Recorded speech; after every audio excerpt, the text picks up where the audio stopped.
মির্জা আব্বাস কিন্তু বড় দুর্নীতিবাজ। সে হলো ওই যে ব্যাংকের ভিতরে বসে বসে হ্যালো কেমন আছো আওয়ামী লীগ বন্ধুরা তোমরা ভিতরে আসো আলাপ করি। ও এমন একটা চিজ আওয়ামী লীগের সাথে আতাত করে চলে। তো সবাই আমার বলছে ওর বিরুদ্ধে কিছু বলার নাই, ও এমনি 12 তারিখে হাইরা যাবে, এই পচা মাল নিয়ে কিছু বলার দরকার নাই। যদি নির্বাচন বানচালের প্রথম কোনো অ্যাক্টিভিটিস আসে আপনারা শাহজাহানপুরে নজর রাখবেন, মির্জা আব্বাসের বাসা থেকে প্ল্যান হওয়ার সম্ভাবনা আছে। ভাই একটা সন্ত্রাসী যদি আপনাকে একটা চাঁদাবাজ, ও তো হারাম টাকা, আমি ওটা খাইলে তো সমস্যা হবে আমার। আমি হারাম কোনো খাই না, এই বিরিয়ানি ওনার যদি হালাল ইনকাম থাকে সেটা সোর্স বের করুন। আরেকটা বিষয় হলো মির্জা আব্বাস কিন্তু বড় দুর্নীতিবাজ। আপনারা জানেন যে ওনার মামলা কয়টা? তাকে 5 আগস্টের পরে 2টা মামলায় রিলিজ দেওয়া হয়েছে এবং এই ফ্ল্যাট জালিয়াতির মামলা রাজুকের, এবং তার অনেকগুলো মামলা চলমান আছে।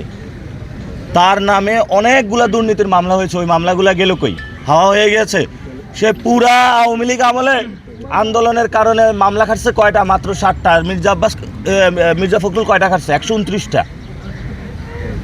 সে হলো ওই যে ব্যাংকের ভিতরে বসে বসে হ্যালো কেমন আছো আওয়ামী লীগ বন্ধুরা তোমরা ভিতরে আসো আলাপ করি, এই ধরনের গাল গল্প করতো। মাত্র 7টা মামলা খাইছে। ও এমন একটা চিজ আওয়ামী লীগের সাথে আতাত করে চলে, ও এমন একটা চিজ ভারতের সাথে আতাত করে চলে, পুরা ঢাকাটা একটা সন্ত্রাসী রাজত্ব গড়ে তুলছে। তো সবাই আমার বলছে ওর বিরুদ্ধে কিছু বলার নাই, ও এমনি 12 তারিখে হাইরা যাবে, এই পচা মাল নিয়ে কিছু বলার দরকার নাই। মির্জা ফখরুল ভাই ওনার বউ আমার বলছে উনি অনেক কষ্টে রাজনীতি করে, বাড়ি বিক্রি করে প্রফেসরগিরি করে অনেক কষ্টে রাজনীতি করে। আর সে দেখেন কোথায় মির্জা ফখরুল কোথায় মির্জা আব্বাস, আবার দুইজন স্থায়ী কমিটিতে। নির্বাচন তো হবে, এই যে আমাদের ইনকিলাব মঞ্চের উপরে হামলা হয়েছে নির্বাচন বানচাল করার জন্য, এবং আরও অনেক জায়গায় ষড়যন্ত্র তারা করতেছে। এবং এই যদি নির্বাচন বানচালের প্রথম কোনো অ্যাক্টিভিটিস আসে আপনারা শাহজাহানপুরে নজর রাখবেন, মির্জা আব্বাসের বাসা থেকে প্ল্যান হওয়ার সম্ভাবনা আছে।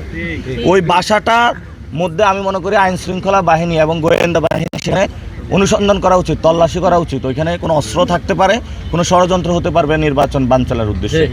এবং ওইখানে বোরকা আছে কিনা, বোরকা আব্বাসের বাসা বোরকা খোঁজা প্রয়োজন। তার নাম জপ করে কি সওয়াব হবে নাকি গুনাহ হবে উল্টা? না না, আমি সকালবেলা উঠে আল্লাহর নাম এবং মানুষকে সতর্ক করার চেষ্টা করি, সারাদিন করি। চাঁদাবাজ থেকে দূরে থাকুন, সন্ত্রাসী কার্যক্রম থেকে দূরে থাকুন, দুর্নীতিবাজ থেকে দূরে থাকুন। আপনি চিন্তা করছেন উনি কাদের নিয়ে চলাফেরা করে? সব দুর্নীতিবাজ সন্ত্রাসীদের নিয়ে চলাফেরা করে। মাফিয়া, বড় একটা মাফিয়া। এবং হেফাজতের আন্দোলনে এই মির্জা আব্বাসের অংশগ্রহণ করে নাই, মুনাফিকি করেছিল, যার জন্য শাপলাতে অনেক আলেম শহীদ হয়েছিল। আমরা যদি ওই সময় এই মির্জা আব্বাসের গাদ্দারির কারণেই শাপলার হত্যাকাণ্ডের ঘটনা সংগঠিত হয়েছিল 2000, ওই সময় শাপলার যে হত্যাকাণ্ড হয়েছিল ওই হত্যাকাণ্ডের সময় সবাই তাদেরকে আহ্বান জানাইছিল। যদি ওই সময় বিএনপি অংশগ্রহণ করতো, খালেদা জিয়া চেয়েছিল, স্ট্যান্ডিং কমিটিতে যারা ছিল তারা দেয় নাই।